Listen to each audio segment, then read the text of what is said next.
It was just another ordinary evening in New Delhi when the fidayeen car bomb exploded in the city's Red Fort area.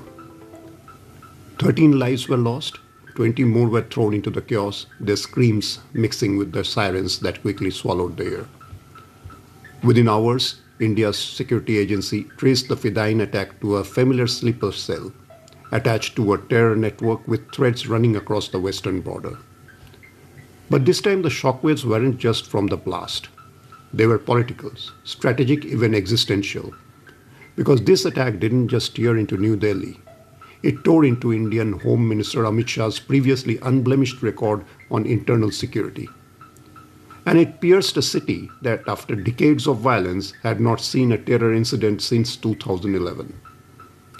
The fingerprints on this attack led straight to Jaish-e-Mohammed, a group many describe as little more than an arm of the Pakistan army.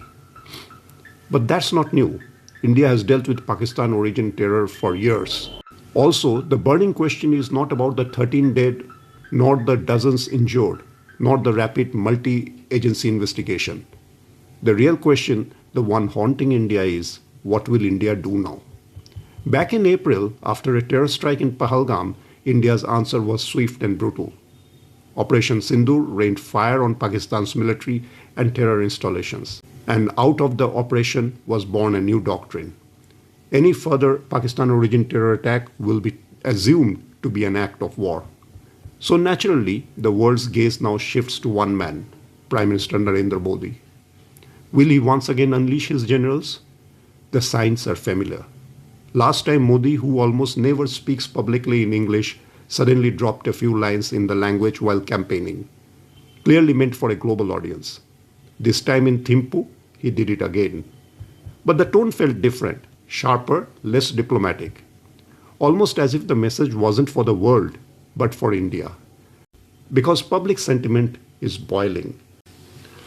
During Operation Sindoor, many Indians felt the army stopped short, that Pakistan deserved much worse. And this time anything less than a decisive blow may be seen as weakness, or worse, retreat.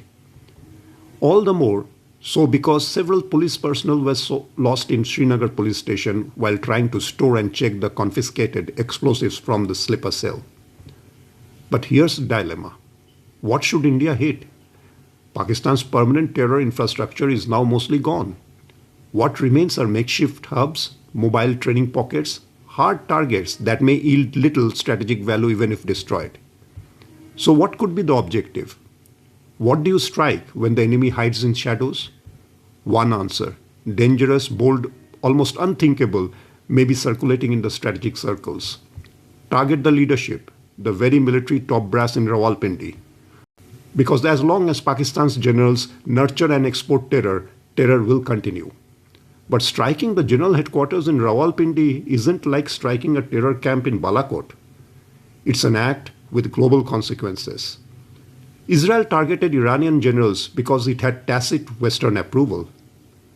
India, however, would be striking at a military protected by not just the West, not just the US, but also China.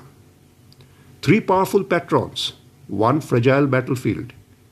And making things even more complex is the Pakistan-Saudi Strategic Defense Treaty, a NATO-style pact, meaning an attack on Pakistan could legally compel Saudi Arabia to consider it an attack on itself. Saudi Arabia, the country from which India buys most of its oil. The equation grows messier by the minute. So what options remain? One possibility is that India may not strike first at all. Instead, it could provoke Pakistan with targeted operations in volatile Afghanistan-Pakistan border or Balochistan, forcing Pakistan to retaliate openly. Or even a better strategic option would be to initiate low-intensity attacks into the new terror settlements, thus provoking Pakistan. As Pakistan takes the bait and launches counter-strikes, India rapidly scales up the escalation ladder that engages the other side into a full-scale war, thereby giving India more latitude to pulverize Pakistan on the battlefield, but one that gives India the legitimacy it needs for a decisive war. Because Pakistan may strike India again regardless of what India does today. The choice now isn't between war and peace. It may be a war on India's term or a war on Pakistan's. The next 15 to 30 days will reveal which path India chooses. At globalheadwinds.com, we believe that India may prefer to push Pakistan into a corner, provoke a misstep, and then unleash a response far more devastating than Operation Sindoor. If you found this analysis gripping, make sure to subscribe. There's much more coming because the subcontinent story is far from over.